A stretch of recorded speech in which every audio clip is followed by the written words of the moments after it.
My niche is to provide the compassionate care and provide the excellent clinical and functional outcomes. I try to help children with all congenital urological anomalies.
Hello, and welcome to the fourth episode of the second series of Chicago Dialogues.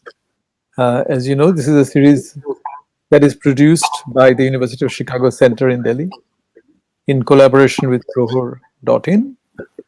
Avik Chanda, who is the anchor for this series, a well-known writer, poet, entrepreneur, unfortunately is a little indisposed and may not be doing most of the talking today. I'll probably have to take his place. I am Dipesh Chakrabarty. I'm a professor of history and South Asian languages and civilizations at the University of Chicago. And our guest today is Professor Mohan Gundeti, a very dear and esteemed colleague, world-famous surgeon, a pioneer actually of robotic surgery for urological problem in children and babies. And he heads up the Pediatric Urology Center in our children's hospital on campus. But Mohan is also an educator. His own life story is fascinating. So today we invited Mohan to discuss his journey, his life story, his experience as a surgeon, his experience as an educator, and Mohan actually is also, I mean, I look on him as a figure of inspiration for others. He is not only a wonderful person, a wonderful surgeon, he is, if I may say it with a sense of humor, a fitness fanatic, but he's not a fitness fanatic. He's known for lazy Bengalis like me. He's an amazing person. He's a marathon runner, in addition to being a surgeon. But I don't think his devotion to fitness is unconnected to his profession. So, with that, Mohan, welcome to the series. It's our privilege and pleasure to have you with us. And I thought, Mohan, the arc I thought we might follow for our discussion is maybe by asking you to say a little bit about your journey from school onwards. When did you decide to become a doctor? What made you decide to become a doctor? What made you become a pediatric urological surgeon? Then we'll talk about the techniques, the surgery you have. We might talk about people who have inspired you along the way. I have some questions about Indian doctors coming to the US. You know, we hear a lot about Indian academics coming to the US. We hear a lot about, particularly in the Indian techies, information science people coming to the US. We know that the Silicon Valley has a lot of Indian and subcontinental entrepreneurs and skilled people, but there's not so much talk about Indian medical specialists coming to this country. But even in Illinois, 30% or 40% of the doctors are of South Asian background, from what I gather. So we might also ask you some questions about that. I thought it would be fascinating to maybe ask you about your experience of a difficult surgery, Yeah. or maybe the first time when you became a surgeon. When you looked inside a human body and tried to do something. I've read hair-raising accounts of people training to be surgeons and not on their first day not being able to find the organ they were looking for inside the body. But anyway, lots to talk about. Mohan, so we'll begin by asking you about your journey, maybe how you came to be a doctor, your background. I personally have found your background fascinating. I'm sure the people who are watching this program will also do. So, first of all, Dipesh, thank you. And Avik, I'm really humbled and honored. And I'm very happy to share the journey. I'm sure, many others have similar stories. We may be part of this journey as well. But also, I'm really proud to be associated and fortunate to work with the University of Chicago, which is a home to more than 100 Nobel Prize winners and distinguished people like you, distinguished people like Avik. This makes the story more interesting and also the place more intriguing. Before I start, I want to say thank you to not only University of Chicago, but the center in Delhi and all the people who have put forward and worked behind the screen what we are presenting today. It's immense work. So first of all, a big thank you and applause to all of them. And also, I'm here the face of sharing the story, but there are innumerable family members, friends, well-wishers, mentors, teachers who have spent their life for me what I am to be here. And I think, I owe all of them, my creators, my parents, my grandparents, my family members, my dear wife, my children, my brothers, sisters, so innumerable. So, with saying that big thank you, I want to just start little bit of journey to share with you. Thank you again. I'm really humbled and honored. Our pleasure. And yeah, our honor too. We're honored to have you. So, first of all, the story beginning, means we don't have a big generational story to share with. And as I was discussing, one of the day with you, my grandfather was an orphan and he was about to be sold to someone in the village just because being an orphan, the caretakers were not able to sustain the financial impact of my grandfather, who was, I don't know the age, very, very early childhood. And it was his maternal cousin who said, no, we're not doing this. Mohan, where was this? This is Andhra Pradesh, Right. in a small village of Karimnagar. And again, means small village, we don't know about his parents, and probably they must have lost their life in probably in one of the communicable disease spread. And he was the only child. I think we remember what he said. And then he had a cousin brother. So one of his cousin aunt, she said, this is not going to happen. We're going to take him and we're going to raise him in our family.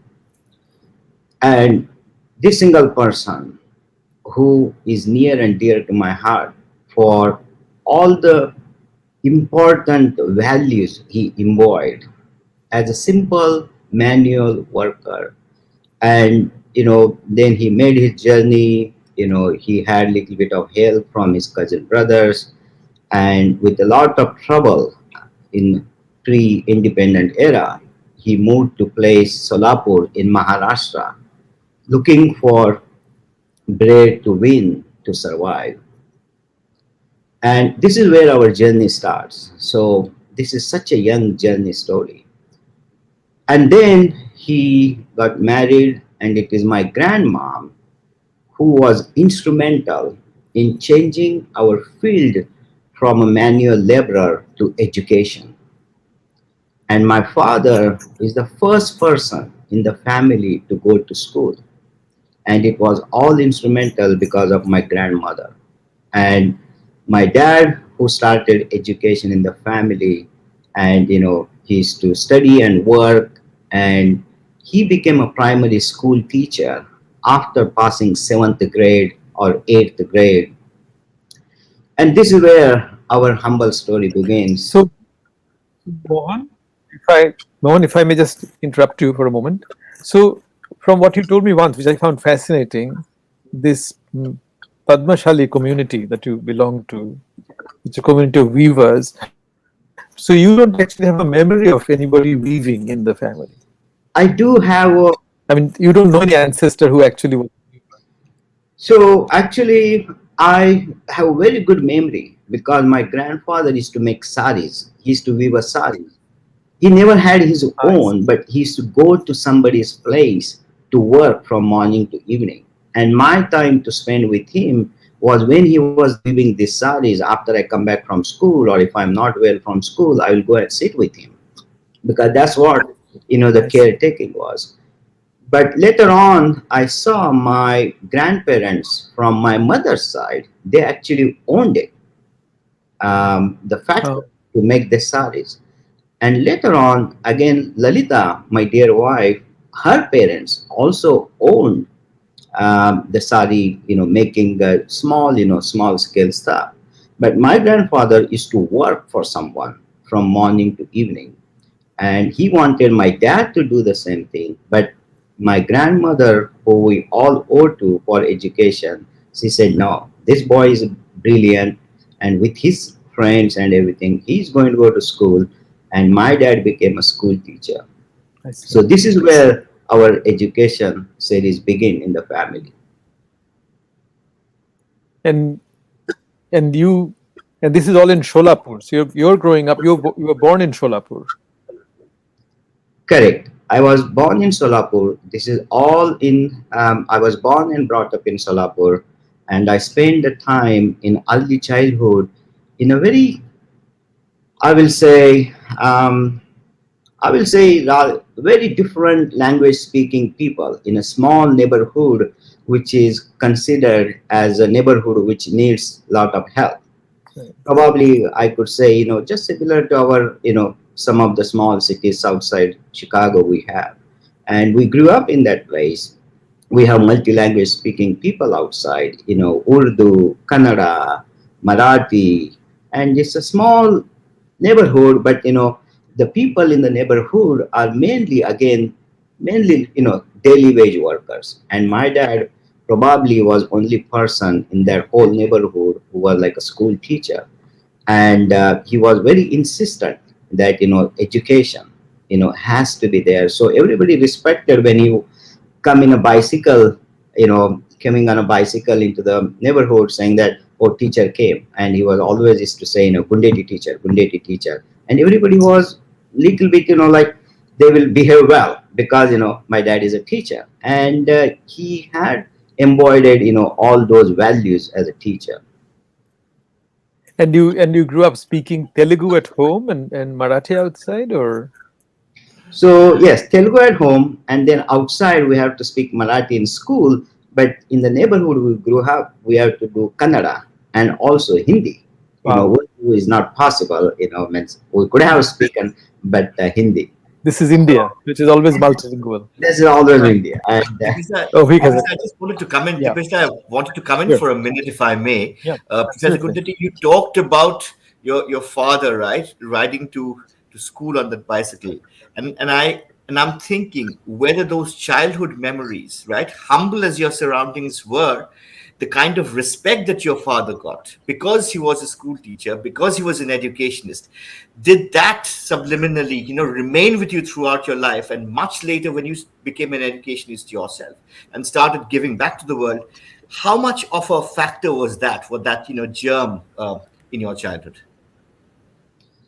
see, I think probably as growing up, you don't remember, what every person in the family or community is sharing their reflection on you. either just by seeing you, or just discussing with you or sharing with you. And I think you're absolutely right, Avik. Probably his stature as a teacher coming into neighborhood, on a bicycle, and then what the teacher can be counted as in the community. I think definitely, probably later on, it was an indirect influence, and then it slowly grows up in you, even though you didn't thought about it, you didn't probably put on that you. And similarly, again, my grandfather, he always, like, only he will talk to people who are really, like, means very true to values, and very true on in the in front, you know and always honest, always ethical. So these all things, I think, these are small acts, but the small acts making together makes a big influence on you, and which does reflect on you in the later life. And Mohan, when you went to school, did your background put you at a disadvantage? Was your background a problem in school? So, growing up with three brothers, and we were very close. My two younger brothers, and I have two sisters, older sister and younger sister. But somehow, older sister went to different school, and then we three also went to different school. But we were very tight. So the initial school I was in a municipal corporation school, like a public school. Yeah. I was very well, received. My dad was in the same school, and I was scoring very well. But probably, I think my dad realized that this is disadvantage to me being in the same school. Probably, people may think that he's Dr. Sir Gundeti's son, and he realized that this kid should go out somewhere. And I was put to a elite school in Solapur, which is called as Haribai Devkaran School, which is a Marathi medium school. And that school was so far away from our home. And how I got exposed to that school was I did like a scholarship exam when I was in grade 4. And around that time, that teacher suggested to my dad, I think you should think about your son changing your school. So when I went to this new school, I still have a fresh memory the first day of the school. And it was like probably 2.5 kilometers from home. And, my mom used to make bidis. And she's again a daily worker. Everybody in the family worked. So my dad draw a design saying that, this is how you're going to go to school. This is the time you're at the school. And I could be there probably 10 to 12 before I go to school. But if you miss that window, then you have to go to school on your own. So I went to school on first day. I missed that window, and somehow I figured it out little half an hour late. I went to school. I went to admission office, and the school was humongous, huge school. I was completely lost. Then I made entry into the class, and the class, everybody laughed at me because, maybe, I was late, I may have been, different attire, whatever it is. And it was tough. It was tough getting adjusted to this big school of a different backgrounds of the people coming from the Solapur city. The amount of work you have to do to get adjusted in the school was immense. But I will tell you, that school, I'm so fortunate of whatever things I learned as a student. And I'm so fortunate and blessed and happy that my dad took that decision. Today, what I am is probably part of because of that school where I learned the resilience to adapt to make, talk to people, to get adjusted, and it was a groundbreaking in the future journey. And where you, Mohan, because you said it was an elite school, So I assume that most of the students came from well-to-do families and background, and you would have been a minority. Would have been a minority of students coming from less privileged background. Yes, indeed. All the parents were doctors, engineers, lawyers, businessmen, corporate offices, government officials, and I was always on the back bench, and I was always in the back of the class and the school.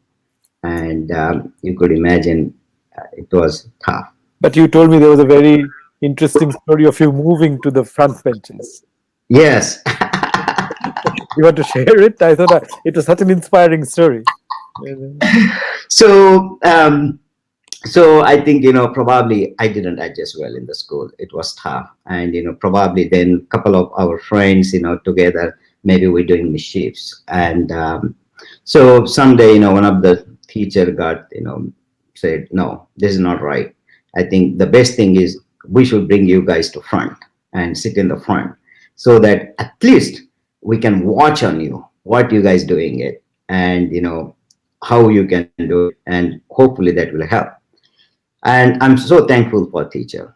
And we came to front bench, and then things evolved, things changed.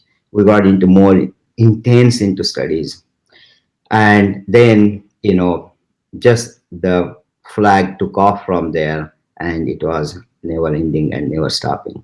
But your performance must have also helped you. True. I think, around the same time, we, as I said, the family situation and commitment teaches you a lot of things. I think the circumstances is the best teacher of you. And looking at the circumstances of the family, what we're going through, there is no other mean. I think if we don't get educated well, if we don't work hard, I think how are you going to sustain it?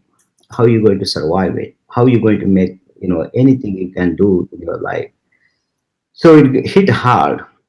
And probably, I think, by the time like 8th grade starting, the performance really jumped up, 8th, 9th, and 10th grade. So I think the difficult years were 5 and 6 and 7th grades. And I will say, retrospectively looking back, everybody goes through some sort of this thing, and it is important and it is must. Now I'm looking at is, the amount of failures, the amount of rejections, the amount of adversities.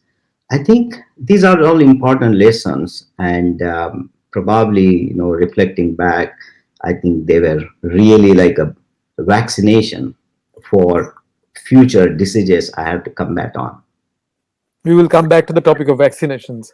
It's one of the most important topics of conversation these days. But Mohan, so how does a child from that kind of background decide to study medicine? So, probably didn't know anything around that time in the school, what you want to be, just get a good grades, move on, get to something future, do something better. And I think I used to accompany my grandfather from grade 4th, because my, grandfather used to get small illnesses here and there. Everybody was fit in the family. Everybody was fit. So I used to accompany him. And the number of times I accompanied, I used to really see this doctor, who will come out, he will talk to, the patients, and the whole aura, of that person taking care of human being in suffering. I think probably it, really kicked in me very well. But at the same time, my grandfather was not happy. He said, every time I have to go to doctor, I have to wait for an hour, then, another hour. So 2 hours. Why can't you become a doctor and take care of me? So those 2 hours I could work, and, I could earn something to feed family or to help family, because, apart from working, he used to help in the house. My mom, dad both work. So he used to do all the stuff for us. So that inspired a lot. But eventually things moved on. What things moved on is my maternal aunt passed away with communicable diseases at the early 30 age. And then my mom, my dad, later on again got ill for a short time. And these really embodied me well. And when around 1986, I did my 12th standard, it was difficult work, studying and hard, get into medical school. So I said, I told my grandfather that I will become a doctor. And I always told everyone that, now I want to become a doctor from early age. And it all happened in 1986, when I did medical 12th standard. My grandfather was not really well. He was almost on deathbed. And the day later came in that I got admitted to medical school. He was on a deathbed, and I shared with him that, I got into medical school. And around that next day, you know, he became no more. So that totally embodied me that I have to become a doctor. There's no other. He's clearly an inspirational figure in this story, your grandfather. But Mohan, I'm just looking at the time, so moving a little forward in terms of life story. Tell us about, you obviously went through medical training, and you have to, all medical trainees eventually choose in fields to specialize in. And I know that from India you went to England for, was it in England that you found your vocation in pediatric urological surgery? Was it in your training in England, that, or was it already there in India when you were? No, it's again, little bit of my journey has been not straight, in the sense it had a little zigzag lines. It had a little bit of unconventional line, and probably, every time I dream, I always dream, and I was dreaming of, doctor. But when we got into medical school, I got into medical school. I wanted to become a surgeon. Some or other thing fascinated me, and I got into surgery. I did surgical training. I got married by that time, and Lalita, already we had two kids, Anjali and Amol. I became a surgeon, and in Solapur, like a city, we could practice around that time. There were not many and could help the family. But I wanted to do super specialty. And it struck me either I should become a cardiac surgeon or a urologist. And I think you guys may know, around that time, you guys heard about Dr. Cherian, Yeah. a pediatric cardiac surgeon. And some or other way, I may have read in the newspaper, or because that was the only source. Even I didn't read newspapers. Probably my dad may have talked about it, or other friends. And it somehow inspired me to do super specialty. But the urology came forefront because the kidney transplantation was on the verge then. And I said, if you could give an organ to human being and, give them a new life, this is incredible. So I decided to become a urologist. And it was a hard thing. And I'm really, again, happy that Lalita supported wholeheartedly my parents and my two brothers and whole family. So we have to go to Bombay because the super specialty was not there. And it's very tough to get into urology. So somehow I got into urology. I started doing urology, and things never stopped there. As we were doing urological surgery, and there was an instance that, one of a child we operated, very complex surgery, and the next day, the child recovered, and suddenly it hit me next day saying that, oh, this child could live next 90 to 100 years with these outcomes. What fascinating thing. Means, I really love, adults, elderly. They're so, it's just a human being to help, and, to see the interaction and the reflection on them, it is just unparalleled. And I said, wow, now what should I do to do such specialities? So I spoke to my professor, and he said, no, there is no specialty like exist here in India. You have to go to overseas. I said, what? Now what? So the field didn't exist at all. It didn't exist. There was no pediatric urology. So urologists, the pediatric general surgeons, the general surgeons, everybody did it. The pediatric urology as a specialty didn't exist at all. So Mohan, you imagined a field that did not exist. Right? It was not like a field you saw before you. It was you imagined being somebody for which you had no role model, if strictly speaking. No. In India, and then made it happen. Yeah. Then, there is no, and I'm so grateful again to that professor, Dr. Punjani.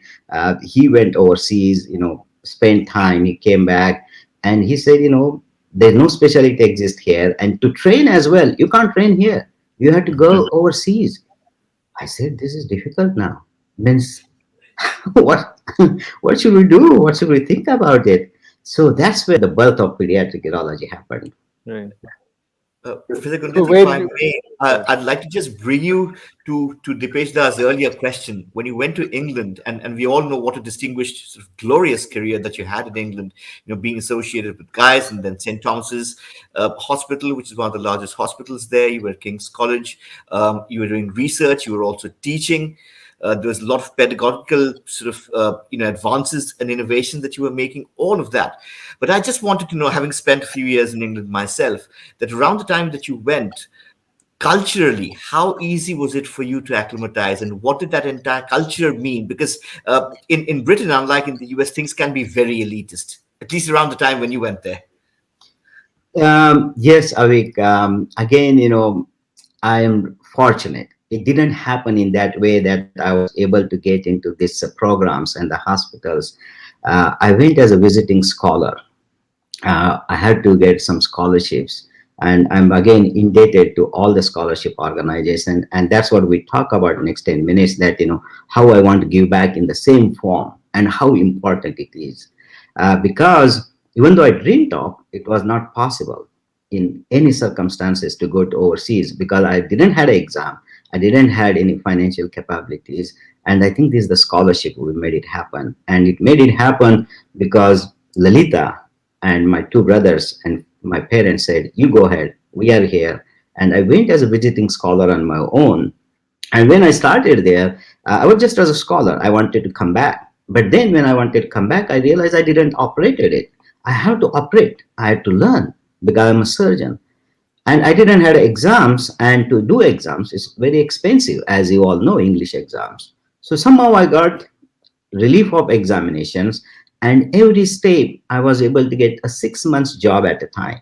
There was never a training program I had, and it was every 6 months. And once we got a job, with three children and Lalita, we were moving like every 6 months or a year because we knew what's happening. But again, with all with Almighty's grace and well wishers and people seeing the work, we got into all these great programs in the world. Where the birth of pediatric urology happened is at Great Ormond Street Hospital, and I'm very indebted to colleagues there and people who helped me. Now, one of the things what happened, when you ask me, was it culturally very different? It was indeed, because from Solapur, from Bombay, going to this place, I never saw even, I didn't knew, exactly where England is on the map. To be honest, I never read any books. I never read a newspaper. I never saw television. And if you think about it, how is this guy functioning? Probably, I was just focusing. I'm just reading and, writing and studying and doing surgery, seeing patients. It was tough. One, the language, so difficult. Second thing is, about the attributes or the etiquettes we say are so different. And at least, I may have been in the hospital environment where professionals will understand, but Lalita and kids have to be really from, trenches where, the social attributes are so different. But, what it showed is, we are passionate, it showed compassion. And, the way you reflect, sometime, even if you don't put in the words, I think probably the way you present, I think it was all, reciprocable. And that's how, we made it through. And it was a great journey. And it was so helpful for learning what I've learned today. It's just unparalleled. Mohan, we know that you are a pioneer of robotic surgery on children and babies. Were they already doing robotic surgery, or were you one of the people who invented robotic surgery for urology, for pediatric urology? So as you said, every time you think about something which is not existent, Right. I think you hit hard on that nail on me. It same happened. I was very happy. I got trained, I did the English exams, and actually I wanted to come back to India and establish pediatric urology. But some or other way, it didn't work out.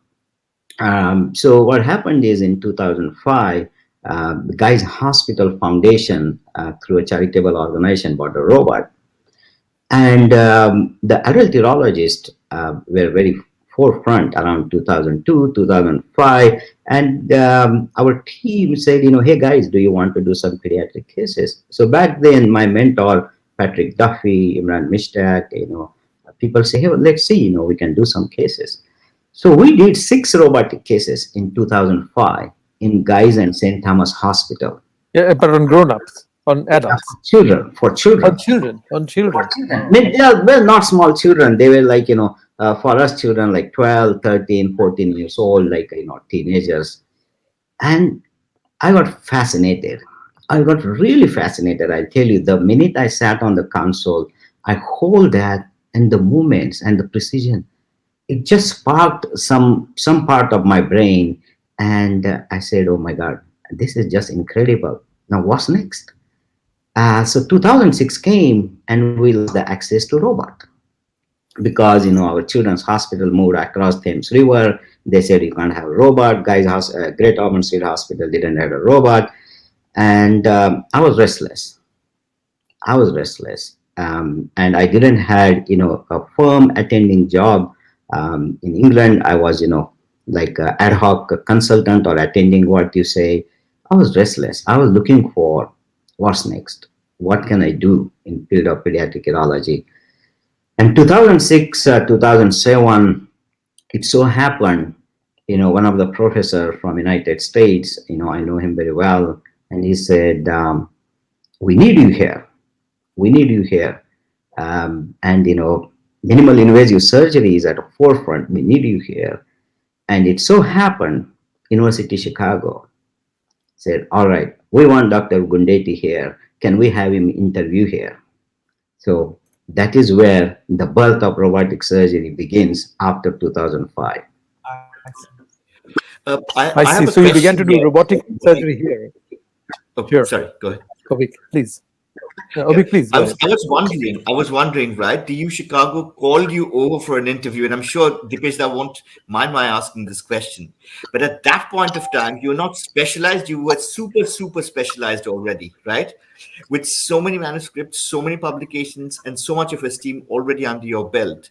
What made you want to come to UChicago and build upon the platform that you already had, and through the rest of your career be in UChicago? Because I'm sure many of the other Ivy League colleges would also have invited you.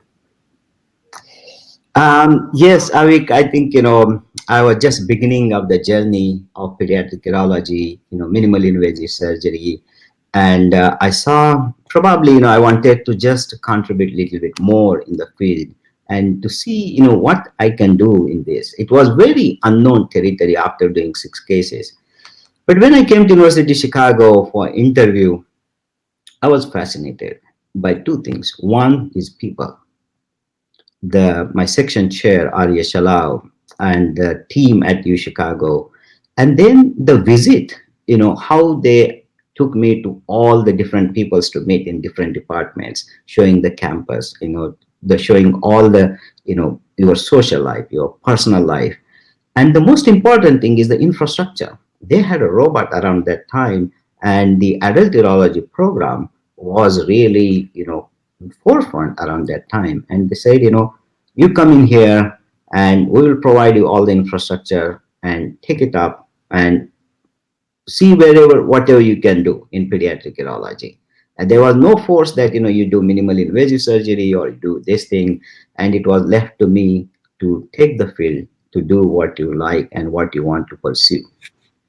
Mohan, so how would you describe your own contribution in the field of robotic urological surgery? Do you feel that you've actually, I'm sure you've brought something to the field through your own intelligence, imagination, commitment. Do you want to give us an impression of that in layperson's terms? I mean, we won't understand very technical. Sure. So essentially, for all the viewers, robotic surgery means is an extension of laparoscopic surgery. I think, most people know laparoscopic surgery, where, instead of doing open incision, you make a small incisions, you put small instruments with a camera, you try to work. And that was taken very well. But unfortunately, what happened is when it comes to children, the outcomes were not long sustainable in everybody's hand. Only few people can do it. But also the complex surgeries where, tissue handling, the intricacy, the vision was not that great. So the robotic assistant bridged that gap of whatever the deficiencies we had. And it was just that, the fascination initially, but then as I started using it, saw the limitless potentials of that assistance for complicated surgeries. Started with the very simple things, like a kidney obstruction, grown-up children. But then felt that, can we do a little bit more? Can we push the boundaries? Can we push the envelopes? So then slowly we got it to the smaller age. And to the age that 6 weeks baby, from 6 weeks baby. So that's a push for the age. But then for the complex surgeries, apart from kidney obstruction, then we move to the ureter, which drain the urine from kidney to the bladder. Then doing the bladder reconstructive procedures. And the final pinnacle of the complex surgery is making the bladder big with the intestine. That's the most complex surgery you can accomplish in pediatric urology. So the boundaries got pushed, the complexity got pushed, and again it was just one step at a time. It never, I thought, but I was dreaming of, I was thinking about, I was day in day out, what can we do? But at the same time, keeping in mind that very safe application. At the So, time, Mohan, can you describe just one incident, say with one of your most challenging cases? Can you describe the human being Mohan Gundeti behind the surgeon, and what kind of emotions? So, what kind of emotions would a surgeon like you undergo while doing the surgery? Would you have any anxieties? Would you have any emotions? How do you deal with all of, you're cutting up a little baby's body, even with a robot, right? Looking inside, you were pushing the boundaries. Uh, just give us some sense in human terms what it means to be you in those yeah, moments. it's immense pressure. I will say, it's immense pressure, especially when you are doing for first time. It's immense anxiety behind you, and it's a performance. At the same time, it's almost like you have to perform so well that at any stage you cannot afford any turn back or complications.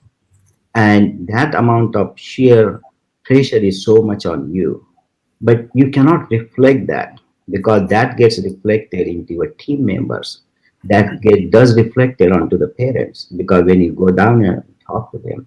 And I can tell you the example of the first complex surgery we did, which we performed first in the pediatric robotic world.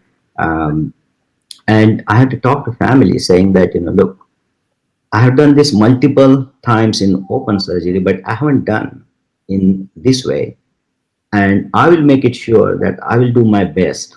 And at any time I feel that this is not safe, I'm going to convert that to open surgery, because my main focus is baby, and is your baby is my baby. It is my baby. Every time any child I operate is my child at that time, and I will do that best. And I think the trust what we accomplish in the initial that 10 minutes 15 minutes discussion, Yeah. after we discuss in outpatient clinic, that takes us to perform, and you do perform it under immense pressure. This is very common, and I think with that immense pressure what happens is your system sets up for a high functioning, and your adrenaline is rushing, your all systems are on alert, and at that time you don't know anything outside your world except you, that patient, and that focus. And I think that's the one thing, I really want, every surgeon has it, but if you have any breach in there, of that triangle of all those things, Mm. then it does reflect in a different form, either in the environment or in the theme or in the patient outcomes. So that's what I can share. It's very difficult to explain, but No, that's more that is very inspiring. It's a very. I was also wondering. So, is your what you do physically, like running, bicycling? I know some of the amazing things you do, the marathon running. Is that to ensure that you have that kind of concentration, the capacity for focus and fitness, so that your own body is no distraction when you're actually doing the surgery? yes. Again, I will say this didn't happen. Suddenly I became so fitness, or I want to do this. Medical school, growing up, residency, you always compete for sleep and compete for food and hunger. Um, so somehow you get over it, residency, training, fellowship, and then your initial career, you're competing for family balance, you are again, developing the practice, developing academic accomplishment. But I think probably just slowly started, playing with children, my kids, going for rides with my team members, and then just doing here and there, but then slowly it became a habit.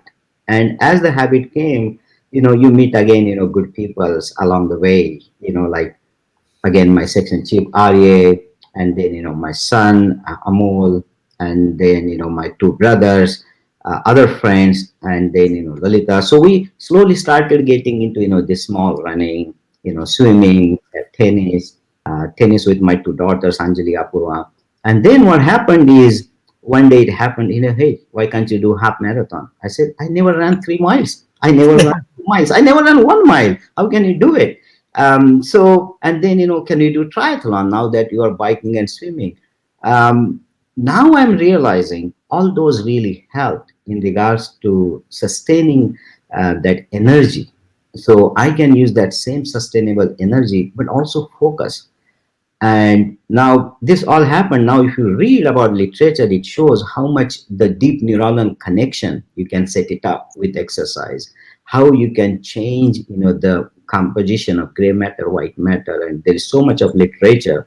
And then the last thing is the cognitive abilities. Mhm. The cognitive abilities, the perception to the attention, the reflexes. I think that's how means it kept on going, and now retrospectively thinking, oh, this all's really helping me out.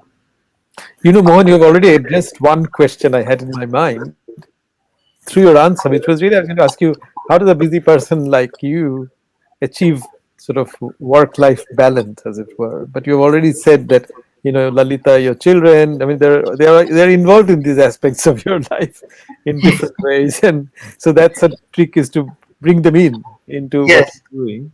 Yes. So I'm just looking at the time, and let's say we've got another 10 minutes or so for our conversation, and then we'll open up if people to see if there are any questions or comments from people watching it. One thing I want to ask you, go back to this, is you worked in 3 different countries, in India, England, and do you see differences in institutional cultures, medical cultures, how medicine is practiced?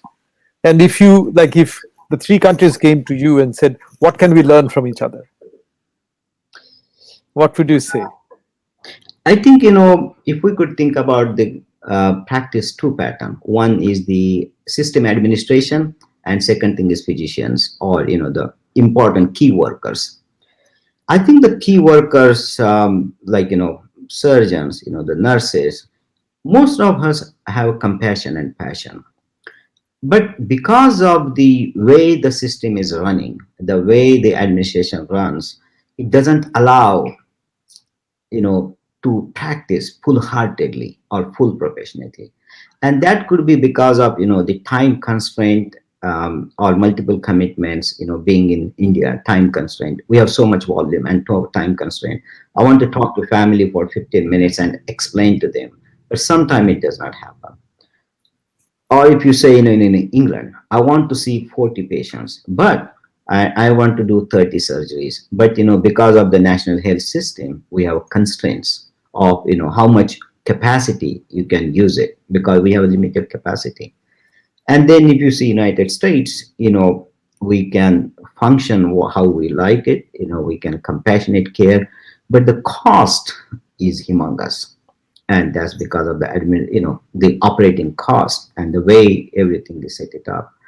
I think, we can pick and choose each one of those, like, the low expensive, high level care in India, the very stable, taking care of everybody's health in England without, despite of whatever your affordability.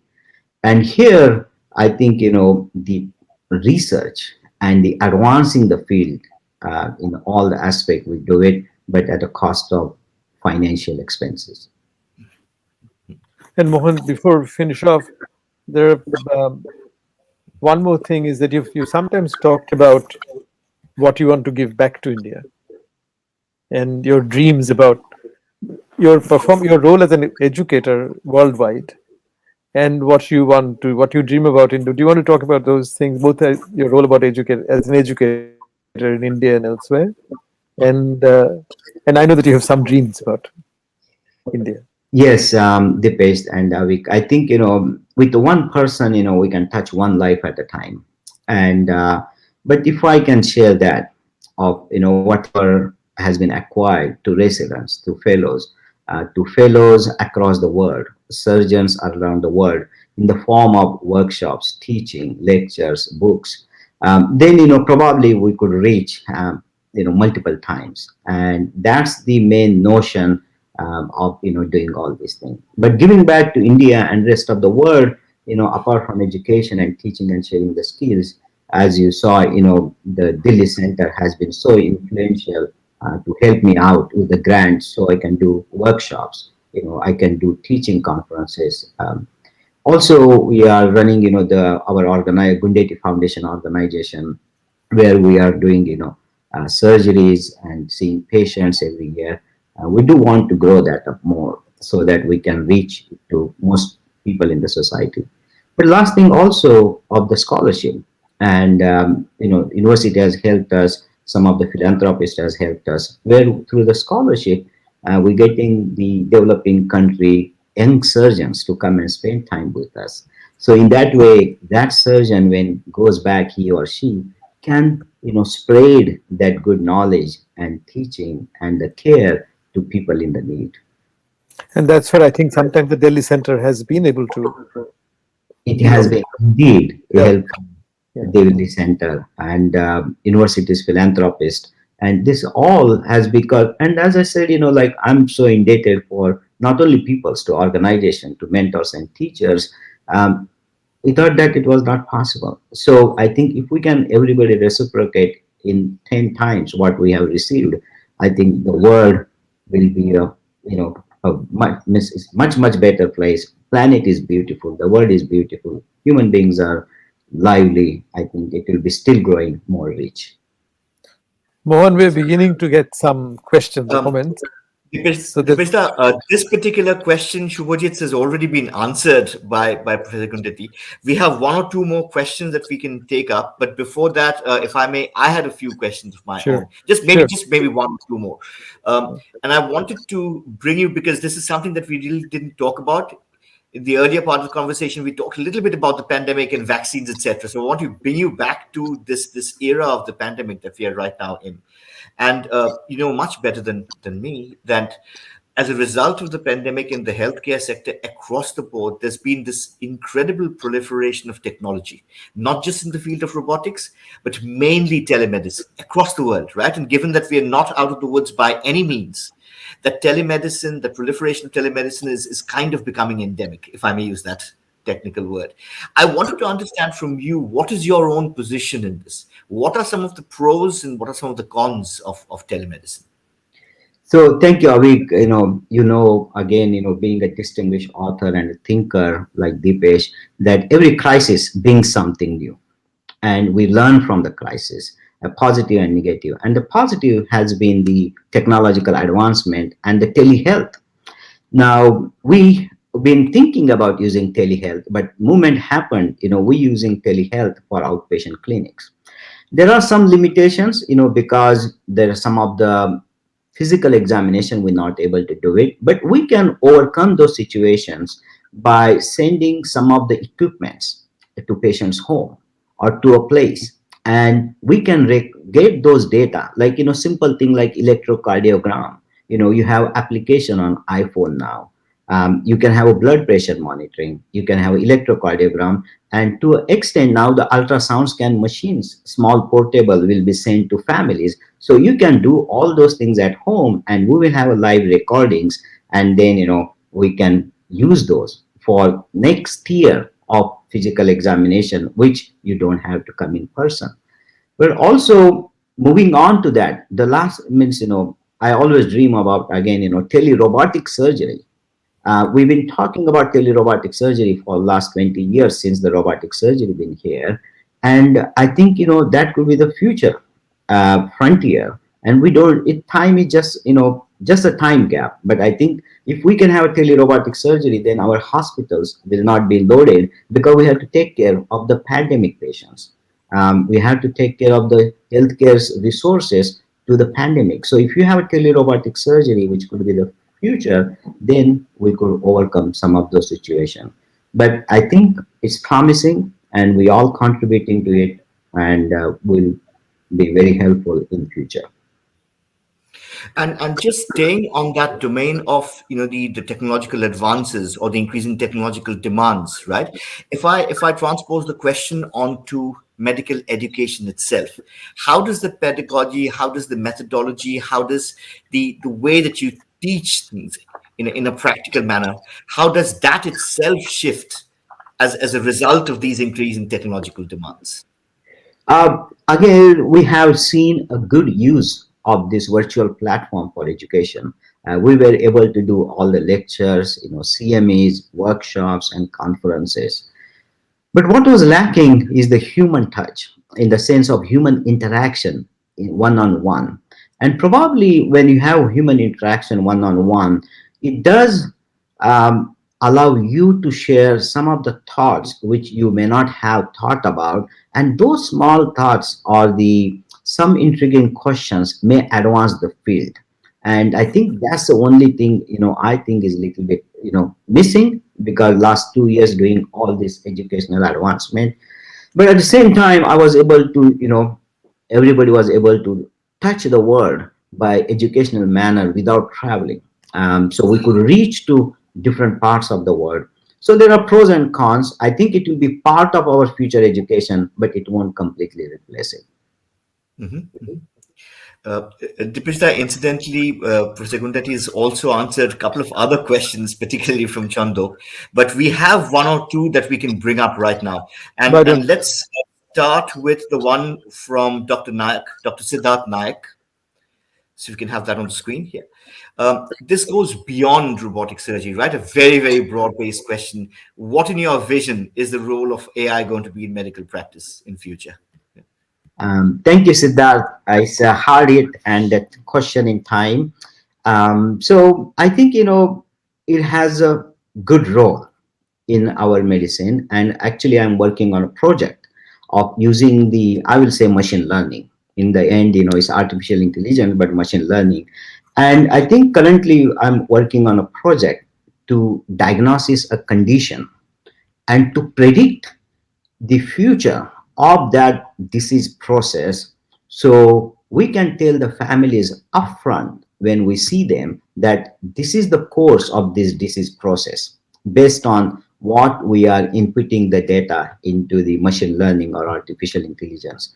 So it has an immense role not only in diagnosis, but it has an immense role to prognosticate and explain the disease process. So we are very well informing the families and patients about their long-term sequelae and the long-term course.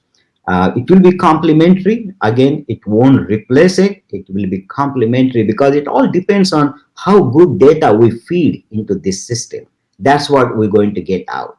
And it is all on us that, we want to be very careful and very meticulous of using all this data to feed for the machine so we can learn better.